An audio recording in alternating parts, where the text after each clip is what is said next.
Soal nomor 1, sebanyak 3,6 gram suatu elektrolit kuat biner dilarutkan ke dalam air sampai volumenya 200 ml.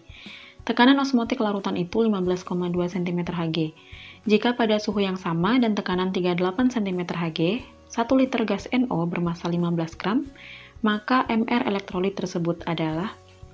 Untuk mengerjakan soal nomor 1, tinggal kita bandingkan tekanan dari kedua senyawa ini. Tapi hati-hati, di sini kedua senyawanya memiliki fasa yang berbeda. Senyawa yang pertama, karena belum diketahui, ini kita bisa anggap senyawa X. Nah, senyawa X ini fasanya adalah larutan. Karena di kalimat pertama, di sini ada keterangan dilarutkan ke dalam air. Jadi X-nya adalah larutan. Kemudian zat yang kedua adalah NO, di mana fasanya adalah gas. Tekanan untuk larutan adalah tekanan osmotik, simbolnya P, sedangkan untuk gas tekanannya adalah P. Nah, rumus untuk menghitung P ini tuh berbeda tergantung jenis larutannya. Larutan ini berdasarkan daya hantar listrik dibedakan menjadi dua. Yang pertama adalah elektrolit dan yang kedua adalah non-elektrolit. Rumus P untuk larutan yang elektrolit adalah M dikali R dikali T dikali I, di mana I ini adalah faktor Van Hoff. I dihitung menggunakan rumus 1 plus N-1 dikali alfa. N ini adalah jumlah ion, kemudian alfa adalah derajat ionisasi. Kemudian kalau larutannya adalah non-elektrolit, maka rumus untuk menghitung Pi adalah M dikali R dikali T. Bedanya hanya di faktor Van Hoff-nya aja. Kalau non-elektrolit berarti tidak menggunakan faktor Van Hoff. Untuk gas itu pasti non-elektrolit ya. Jadi untuk gas itu tidak ada rumus yang membedakan elektrolit dan non-elektrolit karena gas pasti non-elektrolit. Kenapa non-elektrolit? Karena senyawa gas ini tuh tidak mengalami ionisasi menjadi ion plus dan ion min. Pernah ada pertanyaan jebakan, kalau nggak salah di soal SBMPTN atau SIMAK UI, HCl, fasa gas, ini merupakan elektrolit atau bukan, intinya seperti itu. Nah, karena ini gas, berarti HCl tidak mengalami ionisasi menjadi ion plus dan ion minnya. Sehingga kalau HCl gas, ini tuh kategorinya adalah non-elektrolit. Beda kalau HCl-nya ini fasanya adalah aquos. Nah, kalau fasanya aquos, berarti terjadi ionisasi ion plus dan min, kemudian ion plus dan minnya itu bergerak bebas dalam larutan. Adanya ion yang bergerak bebas itu dapat menghantarkan arus sehingga HCl yang aquos ini adalah elektrolit. Jadi hati-hati, perhatikan fasa dari zatnya. Oke, balik lagi, tadi kan NO ini fasanya gas, tekanannya adalah P. Nah, rumus tekanan ini kita bisa lihat persamaan gas ideal kan, PV sama dengan nRT. Jadinya P ini kan sama dengan N kali R kali T per V. Nah, N per V ini itu adalah molaritas. Jadi, bisa juga ditulis P sama dengan M dikali R dikali T. Di soal kan diketahui kalau X-nya ini adalah elektrolit. Jadi, kita menggunakan rumus yang MRT kali I, tekanan osmotik untuk zat yang elektrolit. Nah, elektrolitnya itu adalah elektrolit kuat, artinya alfanya sama dengan 1. Nah, kalau alfa sama dengan 1, maka I atau faktor Van Hoff-nya ini tuh sama dengan N atau jumlah ion. Diketahui bahwa X ini adalah elektrolit kuat biner, di mana N-nya sama dengan 2 kalau biner. Nah, karena N-nya sama dengan 2, kemudian I-nya sama dengan N, maka I-nya tuh juga sama dengan 2. Kemudian kita bandingkan ya tekanan dari kedua zat ini. Yang pertama adalah tekanan osmotik, P sama dengan M dikali R dikali T dikali I. Kemudian yang kedua adalah P sama dengan M dikali R dikali T. Di soal terdapat keterangan bahwa suhunya sama, jadi T-nya bisa dicoret. Kemudian nilai R-nya ini sama, bisa dicoret juga. Kemudian kita substitusi angka-angka yang sudah diketahui di soal. Pi dari elektrolitnya adalah 15,2, bisa ditulis 152 dikali 10 pangkat min 1 sama dengan, nah ini molaritasnya dijabarkan aja ya, jadinya gram per mr dikali 1000 per volume dalam mili dikali I-nya sama dengan 2. P-nya sama dengan 38, kemudian molaritasnya dijabarkan juga, gram per mr dikali 1000 per mili. Oke, lanjut di sini, 152 kali 10 pangkat min 1 per 38 sama dengan gram yang elektrolitnya 36 kali 10 pangkat min 1 per mr-nya ini ditanyakan dikali 1000 per volume larutannya 200, kemudian di sini dikali 2. Kemudian yang di bawah di sini gram dari NO-nya 15, mRNO-nya 30, ini kali 1000 per 1 liter kan berarti 1000 mili. 10 pangkat min 1-nya bisa dicoret, kemudian 152 dibagi 38 ini 4 kalinya. 1000 dan 200 bisa dicoret, di sini 5. Kemudian 4 dan 2 dicoret ya, di sini berarti 2. 15 dan 30 jadinya 1 per 2, 1000 per 1000 habis. Kali silang, 2 dikali setengah ini berarti 1 sama dengan 36 kali 5, 180 per mr. Jadi mr-nya sama dengan 180.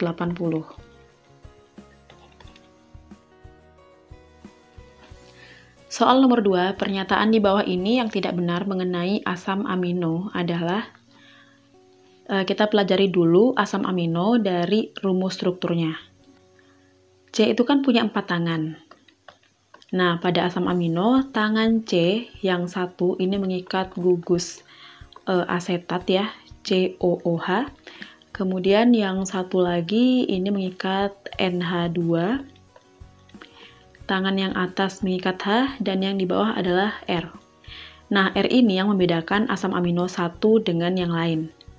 Untuk asam amino glisin, R-nya ini sama dengan H. Perhatikan rumus struktur asam aminonya. Di sini kan ada gugus asetat. Nah, di mana gugus asetat ini adalah gugus yang bersifat asam. Kemudian yang di sebelah kiri ini adalah gugus amino. Di mana gugus ini tuh bersifat basa. Karena asam amino memiliki gugus yang bersifat asam dan basa, ini bersifat basa, maka asam amino ini dapat bereaksi dengan basa ataupun asam. Jadi kalau bereaksi dengan basa, maka yang berperan adalah asamnya. Kemudian kalau bereaksi dengan asam, yang berperan adalah gugus basanya. Jadi yang opsi A ini benar ya. Alasannya itu tadi, karena memiliki 2 gugus, yaitu asam dan basa sekaligus dalam satu molekul. Kemudian opsi yang B, ikatan antar asam amino dinamakan ikatan peptida. Ini juga benar. Jadi seperti ini ya, kalau asam amino 1, ini kan rumus molekulnya CH-NH2, COOH, kemudian di sini R. Ditambah asam amino yang lain, yang R-nya beda, atau bisa juga R-nya sama. Nah, yang karboksilat tadi ini OH-nya lepas, kemudian yang amino ini hanya lepas. Terakhir, yang sisanya ini disambung. Jadinya kan NH2, CH, ini R. Nah, ini kan udah putus setelah CO. Nah, setelah CO putus, langsung nyambung ke NH yang di sebelah kanan.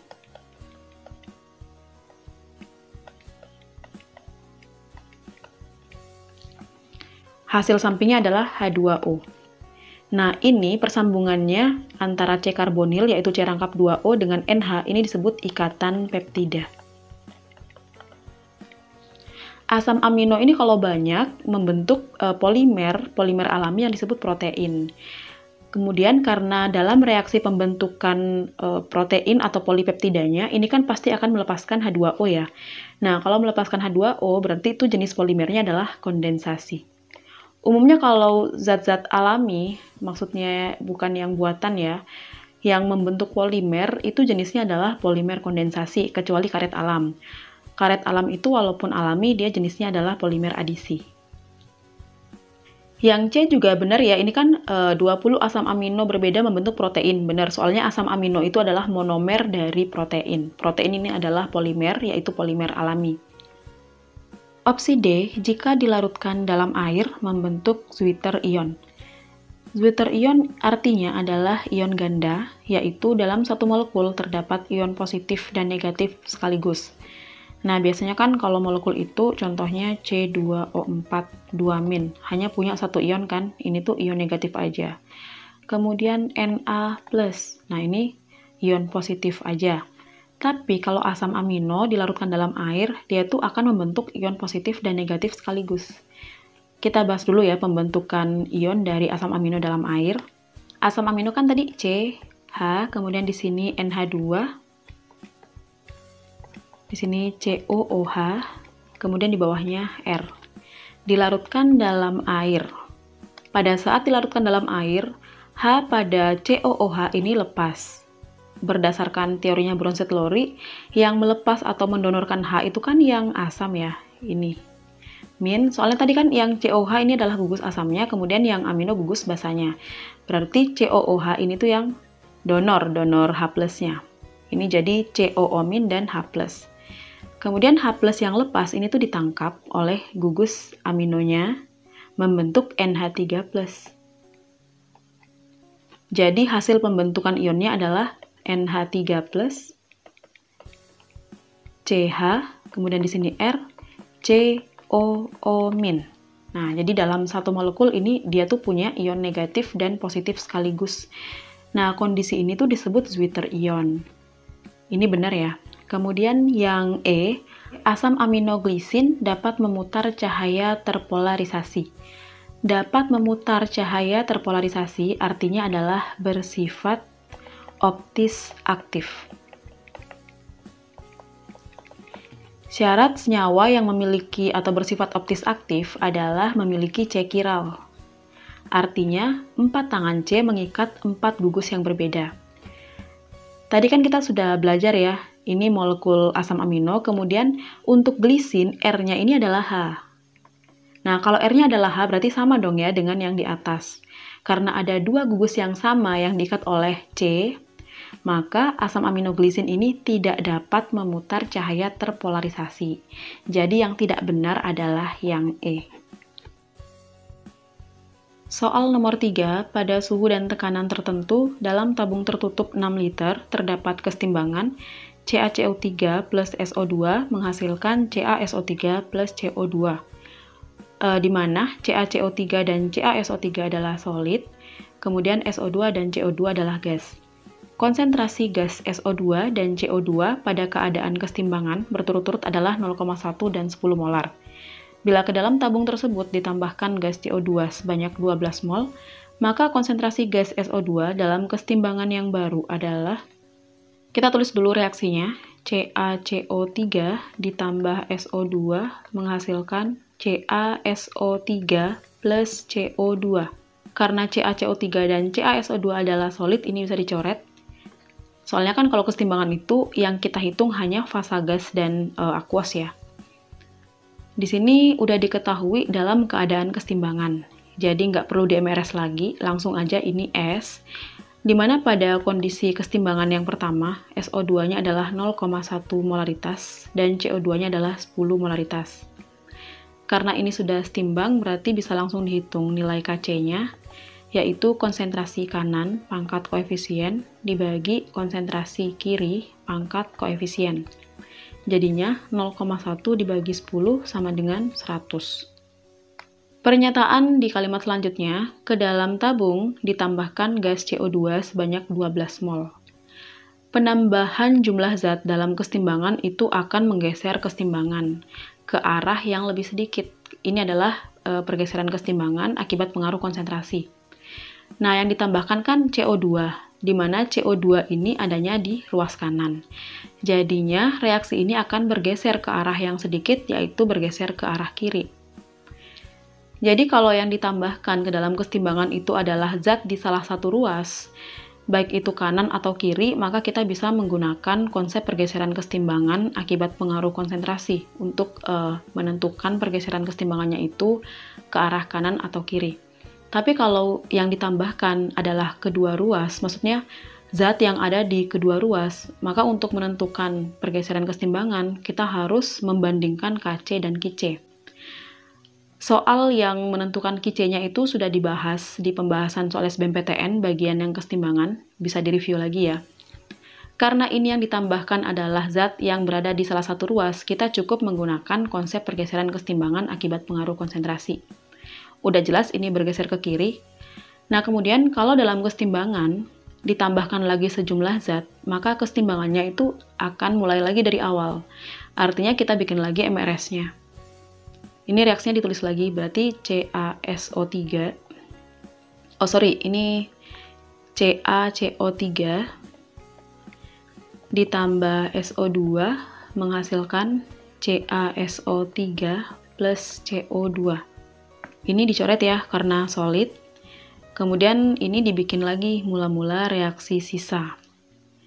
Nah, SO2 ini kan tadi nggak ditambahin ya, jadi tetap 0,1 molar. Kemudian yang CO2 ini kan awalnya 10, terus ditambah 12 mol. Jadi 10 molar ditambah, nah yang 12 mol ini dikonversi dulu ke molaritas, biar bisa ditambah dengan yang 10. Ini ya di sini aja, 12 mol berarti molaritasnya sama dengan 12 dibagi volumenya ini 6 liter. Berarti ini 2 molar. Ini 10 molar ditambah 2 molar sama dengan 12 molaritas. Jadi mula-mulanya CO2 di kesetimbangan yang baru ini adalah 12 molaritas. Yang bereaksi dan setimbang kan belum diketahui, jadi ini asumsikan X. Kalau ini X, berarti ini juga X. Balik lagi ke konsep pergeserannya, tadi kan kesetimbangannya bergeser ke arah kiri. Nah, kalau kesetimbangannya bergeser ke arah kiri, artinya jumlah yang kiri ini bertambah, yang kanan berkurang. Jadi di sini tuh 0,1 plus X, yang di sini 12 min X.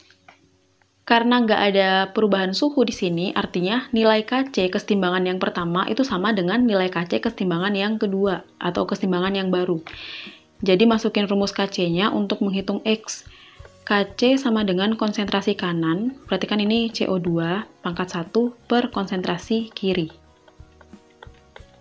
Kc-nya sama dengan 100, kemudian CO2-nya 12 min X, dan yang SO2-nya 0,1 plus X. Ini tinggal dikali silang aja, jadinya 10 plus 100X sama dengan 12 min X. Min X-nya pindah ruas ke kiri, jadinya 101X sama dengan 12 min 10, jadinya 101X sama dengan 2, X-nya sama dengan 2 dibagi 101. Ini mendekati 0,02. Yang ditanyakan adalah konsentrasi SO2 dalam kesetimbangan yang baru. Berarti SO2 dalam kesetimbangan yang baru sama dengan 0,1 plus X, yaitu 0,1 plus 0,02, sama dengan 0,12 molaritas. Jadi jawabannya adalah C. Soal nomor 4, bila 0,1 molar larutan HClO4, NH4Br, KOH, dan KCN dilarutkan dalam air dalam volume yang sama, maka bila larutan yang terbentuk disusun berdasarkan kenaikan H+ adalah, kalau H+-nya naik, artinya keasamannya semakin tinggi. Berarti di sini kita menyusun senyawa dari yang paling basa ke yang paling asam. Karena kan di sini berdasarkan kenaikan H+.